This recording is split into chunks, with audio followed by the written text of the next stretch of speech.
गाजर का मुरब्बा बहुत ही मज़े का, बहुत ही टेस्टी।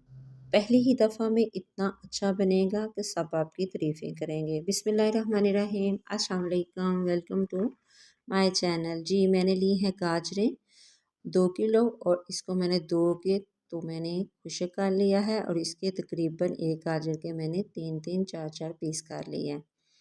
और चीनी ली है मैंने आधा किलो और ये मैंने गाजरों के ऊपर डाल के अच्छे से चम्मच के साथ मैंने गाजरों में चीनी को मिक्स कर लिया है और इसको मैंने रख दिया है तकरीबन 2-3 घंटे के लिए साइड पे ढक के रख दिया है।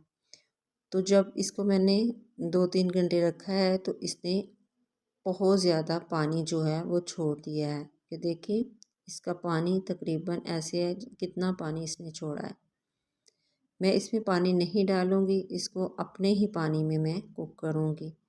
ये देखें, अब मैंने इसको चूल्हे पे चढ़ा दिया है, चूल्हे पे रख दिया है और इसमें डालूँगी हाफ़ टी स्पून नमक और तकरीबन 4-5 इलायचियों के मुँह खोल के मैंने डाल दिए हैं और इसको थोड़ा मिक्स किया है और इसको कुक होने के लिए मैंने रख दिया है। इसी स्टेज पे आपको मेरी वीडियो अच्छी लगे प्लीज़ सब्सक्राइब करें, लाइक और शेयर ज़रूर करें, वीडियो को पूरा वॉच करें और कमेंट बॉक्स में बताएं कि आपको मेरी वीडियो कैसी लग रही है। अब मैंने दम पे रख दिया है और तकरीबन मैंने इसको 5 मिनट रखा है पकने के लिए और एक दफ़ा मैं चेक करूँगी कि गाजर गली है या नहीं।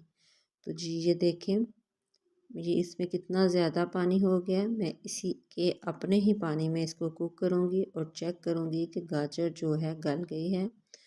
तो जी गाजर जो है उसमें थोड़ी सी अभी कसर है तो मैं इसमें फिर से दम दूँगी और तकरीबन ये 10 मिनट में जो गाजर है वो अच्छे से गल गई है। अब मैंने आँच को थोड़ा सा तेज़ किया है कि इसका जो पानी है थोड़ा और खुश्क हो जाए और इस तरह से थोड़ा सा शीरा रह गया है। तो अब मैं जी मुरब्बा बिल्कुल रेडी है। मैं इसको सर्व कर रही हूँ। आप इसको गरम सर्व करें, ठंडा करें। ये बहुत ही मज़े का, बहुत ही टेस्टी मुरब्बा जो है वो झटपट से रेडी हो गया। मैं थोड़े से बादाम छिले हुए डाल रही हूँ। तो ये देखें कितना मज़े का, कितना टेस्टी मुरब्बा रेडी हुआ है। दुआओं में याद रखिएगा। अल्लाह हाफिज़।